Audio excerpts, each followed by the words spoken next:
Namo tassa bhagavato arahato samma sambuddhassa. Namo tassa bhagavato arahato samma sambuddhassa. Namo tassa bhagavato arahato samma sambuddhassa. This evening I would like to attempt to address the question of who was the Buddha. What do we mean when we say that this man was the Buddha? I think everybody probably in the world has heard the name of Buddha, and people have various concepts in their mind about who the Buddha was. So I'd like to try and maybe narrow that down. There is a quote from the Zen master Dogen. He said, "If you see the old man Shakyamuni, do you see the Tathagata? And if you see the Tathagata, do you see the old man Shakyamuni?"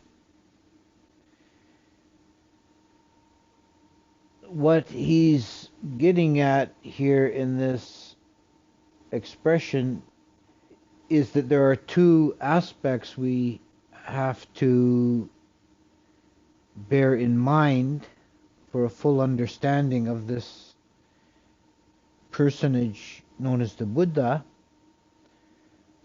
One is that he was a historical person, an actual man, flesh and blood, who was born, lived, and died at a certain time and place in a certain historical context.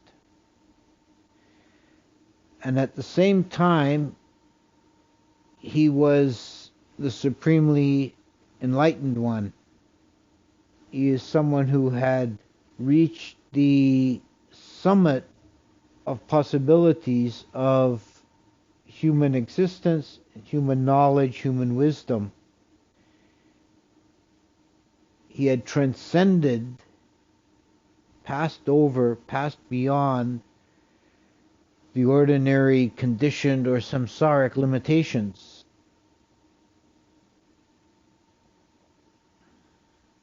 And I think we have to try and hold both of these conceptions in mind for a full understanding. First of all, we call him now the Buddha.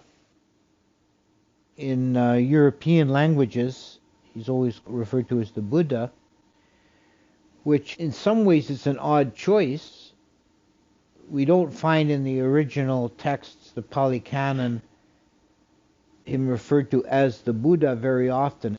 It's rare. It's usually Tathagata. If he's talking in the first person, he'll call himself the Tathagata. It's a play on words in some sense. It means either thus come or thus gone. Or if other people are referring to him, they'll often call him Bhagawa, the Blessed One.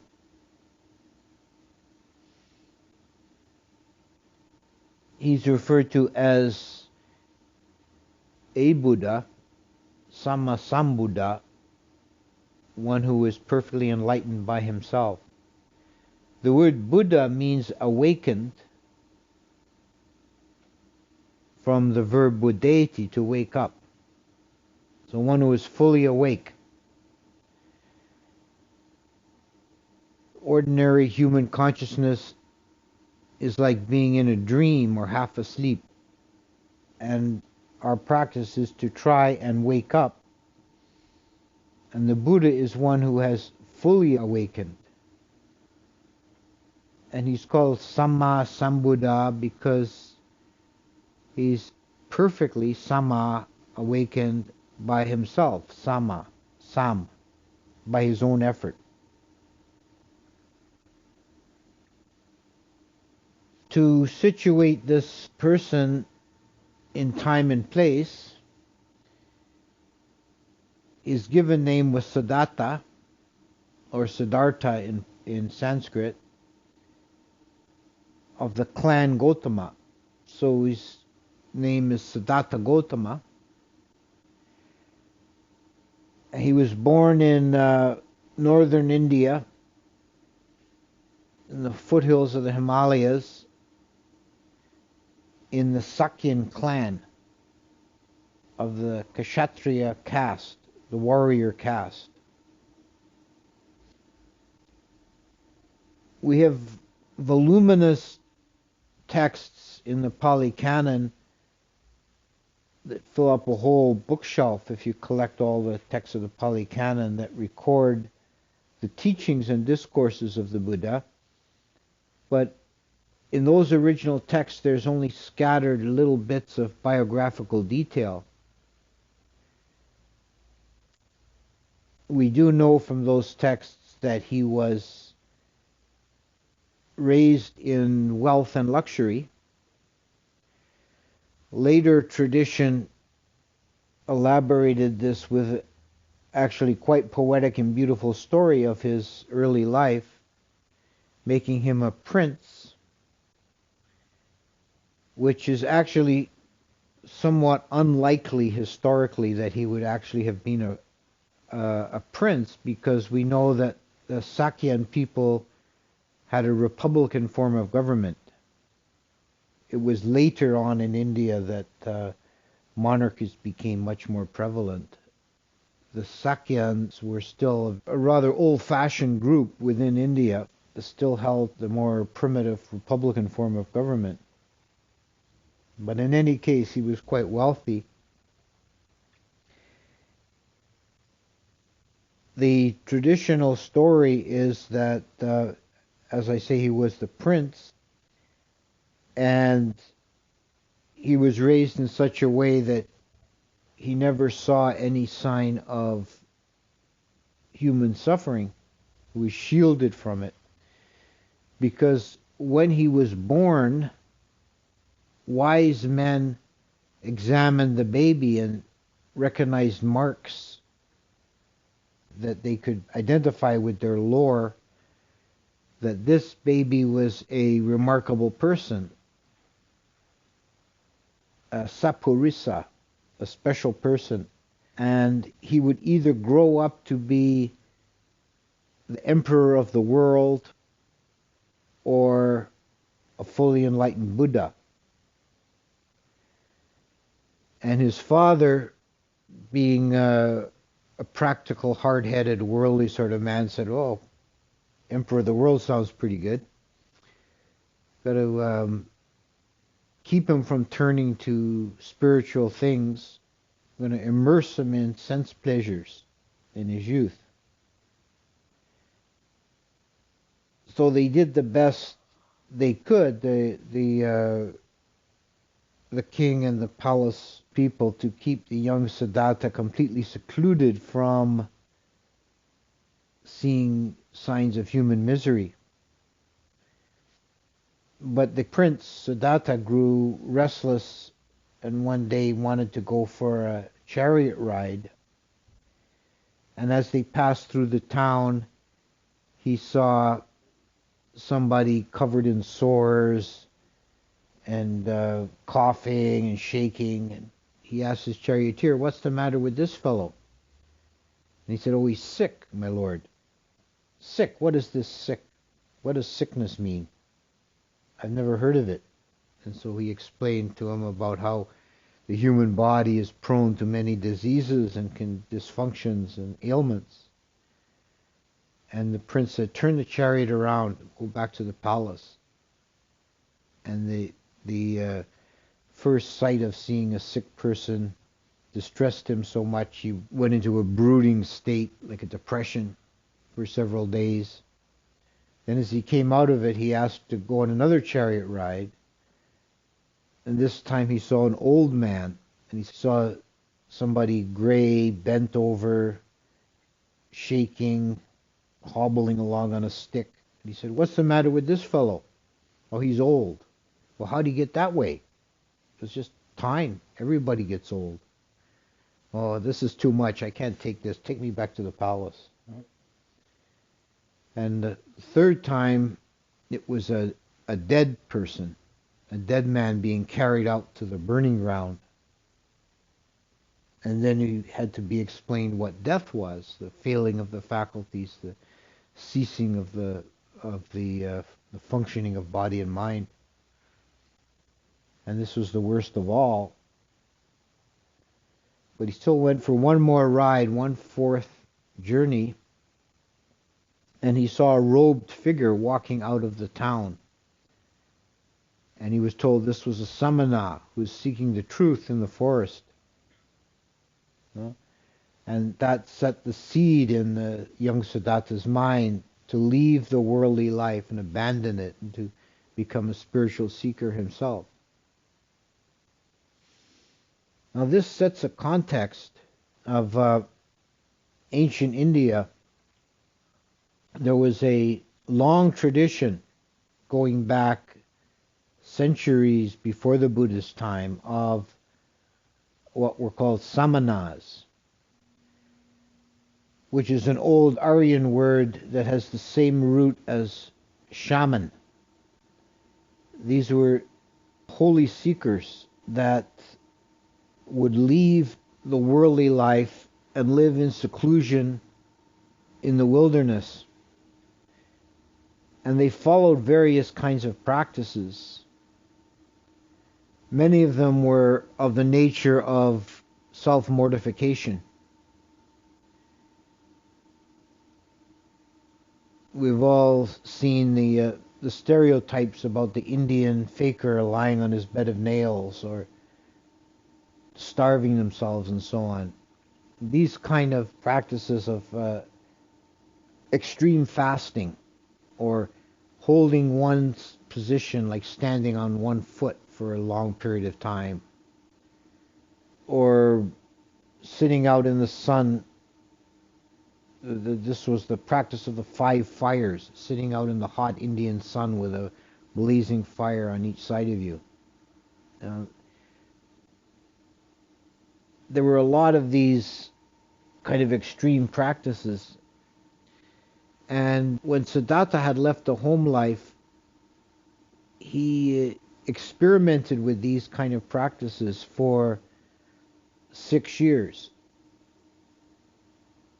And he took them to a very great extreme.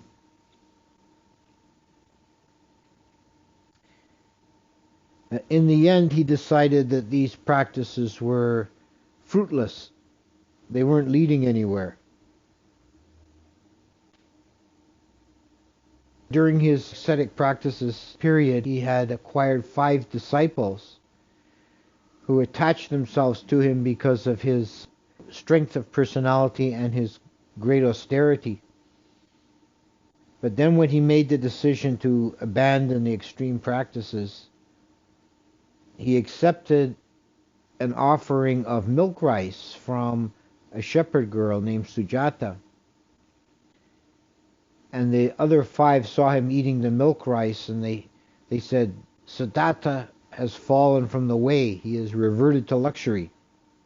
And they abandoned him. So now he was all alone. But this nourishing bowl of rice, which is said, the tradition is that this gift was the most meritorious gift ever made. The most good merit ever made by any gift at any time was the gift of milk rice by Sujata.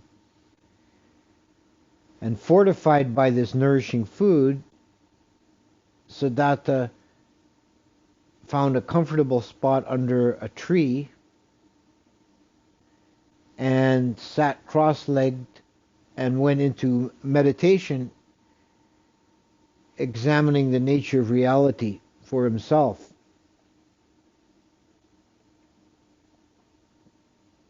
And there are various accounts given of this night of his full awakening, or the enlightenment night.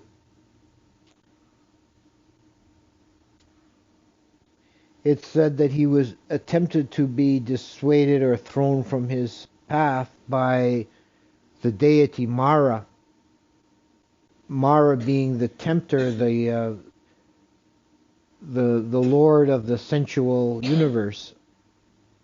And Mara came with all his demonic hosts and attempted to frighten the Buddha, but it was to no avail. The Buddha was, or the Bodhisattva was immune to the terrifying sights and sounds, and dismissed the host of Mara. And it said that in the 3 watches of the night, 3 great knowledges arose. The first knowledge was the recollection of all his past lives, going back to an infinite number of ages. He could see, at that time, I had such and such a form, such was my name, such was my clan, such was my pleasure, such was my pain. And when I passed away from there, I arose somewhere else, and there was my form, there was my name, and so on.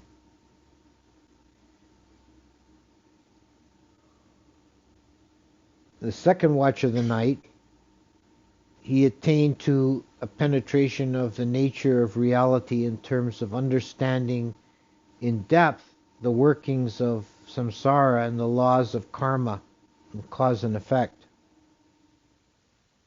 And in the third watch of the night, before dawn, just as the star Venus was breaking the horizon,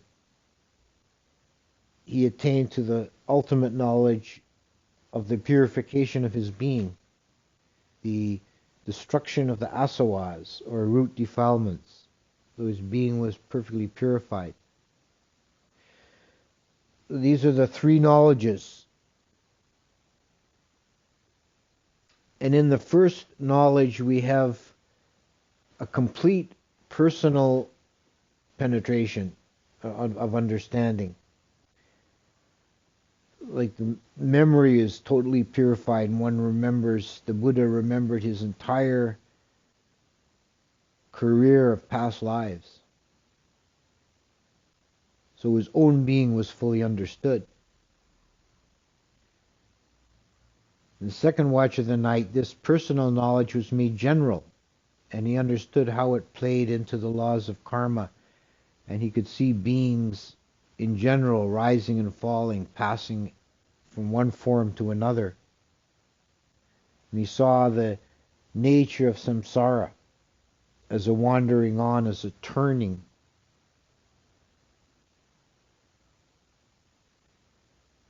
And then in the third watch of the night, it went from the personal to the universal to the transcendental. It now surpassed or passed over conditionality and saw what is beyond. What is beyond conditionality? What is beyond samsara? And he entered fully into nibbana, the state of the unconditioned, of the ultimate pristine perfection. So now he was fully awakened. But that wasn't the end of the story. At first, the Buddha, now we can call him the Buddha from this point on, at first the Buddha wanted only to remain in this blissful state of full awakening, immersed in the bliss of nibbana. And he thought to himself that there's no use trying to teach this to others. It's too subtle, it's too difficult. And beings are attached to their existence. They're attached to sensuality. They're attached to their becoming, their state of being. So it would only be a weariness and vexation of no use to try and express this. Better to just sit in bliss. And at that point, the Brahma Sahampati came down from his high realm and begged the Buddha on bended knee to teach sentient beings, for there are those with little dust in their eyes who are perishing for lack of the Dhamma. And out of compassion, you should go forth and teach the Dhamma. And the Pali phrases that the Brahmasahampadi spoke, that is used today before a Dhamma talk. We had Dave chanting the invocation request for a Dhamma talk, a quotation from what Brahmasahampadi said. Brahmasahampadi is a very high-level deity. So he came and humbled himself before the Buddha and begged him to teach. And out of compassion, the Buddha got up from his Bodhi tree and set forth on a career of teaching that lasted 45 years.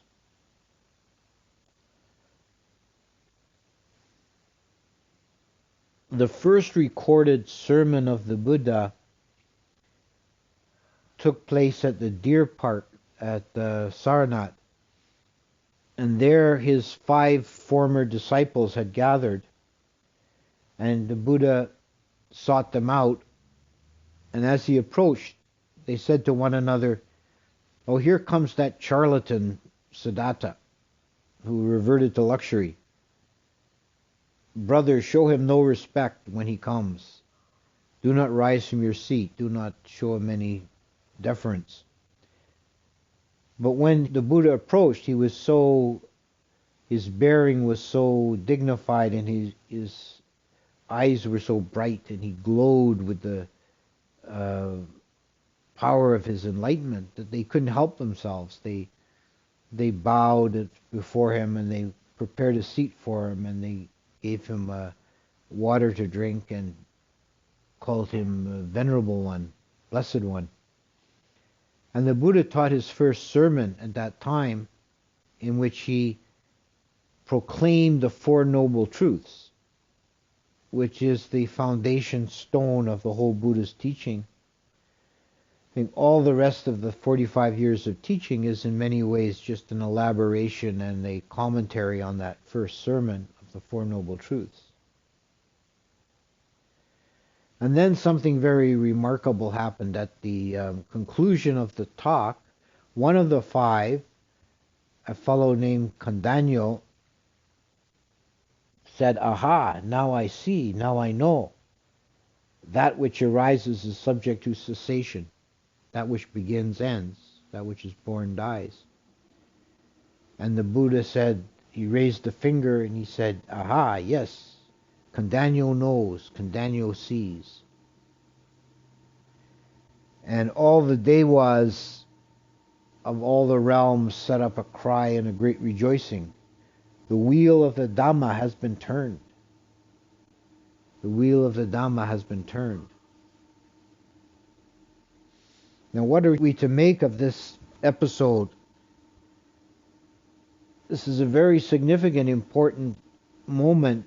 In terms of world historical importance, it's more critical than the Buddha's own enlightenment, because that was strictly individual.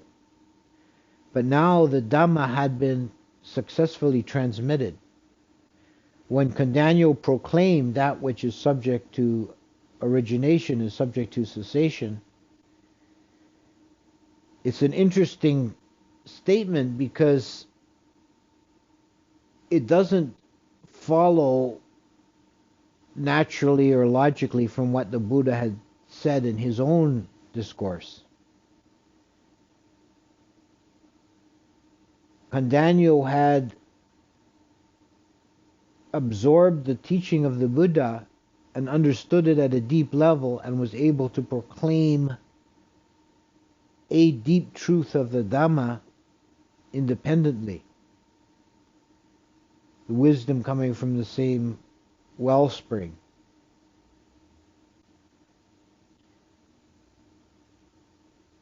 Kondanyo at that time became the first noble disciple of the Buddha. He had attained to the state of a stream winner, one who had glimpsed Nibbana and entered the stream, whose Dhamma eye was opened. So this meant that the teaching had been successfully transmitted, and the sasana, the teaching of the Buddha, was now existent in the world. If this had not occurred, it would have died with the Buddha, and he would have been what we call a Pacheka Buddha, or a silent Buddha, one who leaves no trace after his death.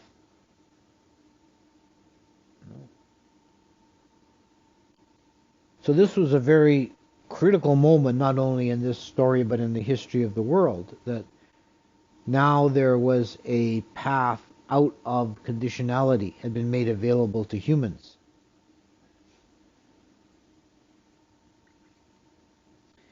And this teaching has survived down to the present day and is still being practiced and taught and carried on. So the Buddha's initial experience under the Bodhi tree has affected the whole history of the world.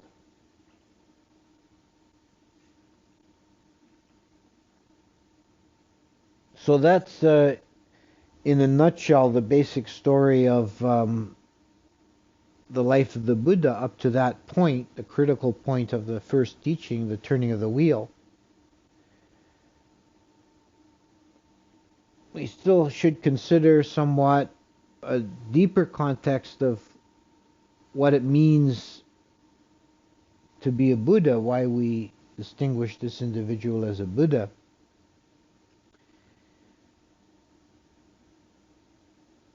In the Theravada tradition, the status of a Buddha is very rare indeed. It's said that in this world system, from beginning to end, there will be 5 Buddhas, and Gautama Buddha was the 4th. And that there can only ever be one Buddha at a time in a field of 10,000 worlds. There's a few places in the suttas where the Buddha gives an important discourse, and it's said that deities from 10,000 world systems gather to hear his teaching. That's because a Buddha is so rare, one can only occur in 10,000 world systems at a time. And there are long ages in between Buddhas when the teaching is not known, is forgotten, until a new Buddha arises. In the Pali Suttas and a little bit more in the commentaries, we have a few scraps of stories about the immediately preceding Buddha, Kassapa Buddha. The other 2 are merely names to us. There's one sutta where some Brahmin students ask the Buddha to explain a passage from their holy text that none of them can decipher. And the Buddha says, I'm not surprised none of you can understand this. This is the last scrap of teaching from Kassapa Buddha that's been embedded in your scripture, and the meaning has been lost and forgotten. And then he explained it in the rest of the sermon. And the preparation for becoming a Buddha is very long and arduous. It's called the Bodhisattva career. It begins when the individual makes an aspiration for Buddhahood before a living Buddha. This is called this is why the Buddha is called blessed, because he's been blessed aeons ago in another world system, hundreds and hundreds of aeons ago, by Dipankara Buddha, the previous Buddha. he proclaimed aspiration for Buddhahood, and Dipankara Buddha said, yes, I can see this man will become a Buddha in the future. And then he has to go through many, many lifetimes, hundreds of lifetimes, perfecting all the paramis, spiritual qualities. And many of these lives are preserved in legendary form in the Jataka stories. In the final human life, before becoming the Buddha, he was King Vasantara, and he perfected the parami of generosity. And this is a very long Jataka, and it's one of the favorites in Asia, the Vasantara story, because it's a very moving story. Vasantara was a prince, and early in his life he devoted himself to generosity. He made a vow never to refuse a request to give. And when it became known how generous this king was, people took advantage of it, of course. And there was one Brahmin, and I must say the Brahmins come off pretty badly in the Jataka stories. They're always the villains and rascals, and conmen and scoundrels are always Brahmins in these stories. The king was riding the royal elephant, which was a prized white elephant, rare, precious elephant, and he was riding it through the town, and this Brahmin asked, will you give me this elephant? And the king immediately dismounted and gave over the elephant. And the people of the kingdom revolted. They said, this king is ruining us. He's given away our precious white elephant. What else will he give away? So they overthrew the king and drove him from the kingdom. And now he was out in the wilderness living in a little hut with his wife and 2 sons. And another Brahmin came along later who had heard this was the generous king, and he asked, give me your 2 sons. I have need of slave boys to do my work. So the king, to keep his vow, he had no choice. He gave his sons away to this Brahmin, who drove them down the road with a stick. And then Sakka, the king of the gods, saw what was happening, and he thought, the queen will be next. I must protect her. So he disguised himself as a Brahmin and came and demanded the queen. And the king gave his wife away to this Brahmin, what he thought was a Brahmin, and then Sakka took her up to his heaven world and gave her a comfortable place and said, you can just wait, your husband will get you back in time enough, And at the end of the story, he gets everything back and he's ruling happily again. But he had been practicing this generosity to such an extent of perfection. To our mind, it seems extreme, giving away your children, giving away your wife. I mean, it seems not to the modern mind, it seems even sort of wrong. But it was the perfection of generosity. He had taken a vow of giving. So that was the last parami he had to perfect. So he now had all the attributes ready for Buddhahood. So then his next birth was in Tusita heaven, in the Tusita heaven, a high heaven realm, where in terms of earthly years, it calculates his lifespan would have been 57 million years. And he lived there in Tusita heaven until such time as the other Devas approached him and begged him, sir, it's time for you to take human birth again and become the Buddha. And he consented to do so. So it said the next Buddha is also in Tusita heaven waiting for his turn to be reborn. And this is the realm where all the bodhisattvas dwell in their previous birth. So there is in this, in the quality of being a Buddha, there's first of all the perfection, We have in the Jataka stories the perfections of the different spiritual qualities. And then in the experience of the Enlightenment night, there's the penetration of the three knowledges. So there's a perfection and purification. There's also a deeply archetypal quality to the nature and the career of a Buddha, that every Buddha's life follows a similar pattern. And one story from the commentaries that illustrates this, the archetypal nature of the Buddhas, very poetically, is that it's said that when the Bodhisattva had taken his last meal of milk rice before his enlightenment, he then put the empty bowl into the stream. There was a river, small river nearby, and where he's sitting by, and he put that in the stream, and he said, "If I am to become fully enlightened this night, may this bowl float upstream." And it did so. It floated upstream for several yards, and then it sank.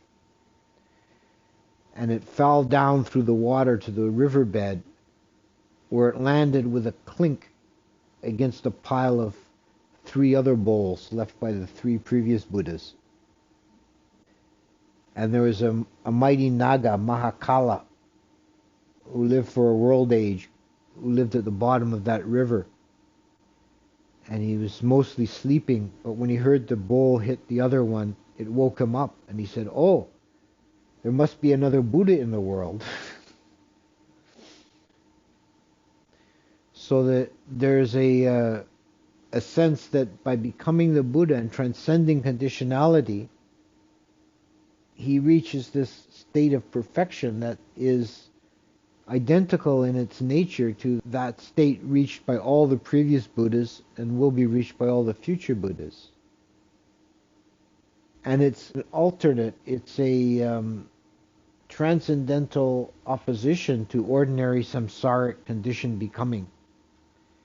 It's a state of full penetration of the unconditioned, the state of full awakening.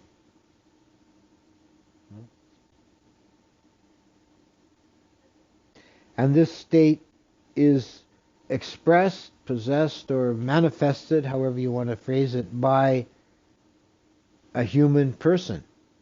Someone who's lived at a specific time and place and has a specific set of connections, a mother and a father, relatives, friends, an economic position, a social position, a historical position, a real human being.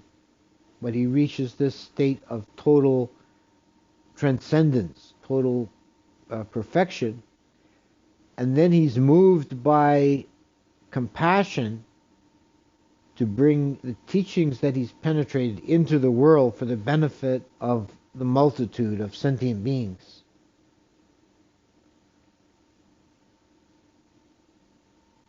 So I think I'll stop at this point. Handamayam Dhammakataya Sadhu Karam Dharamase Sadhu Sadhu Sadhu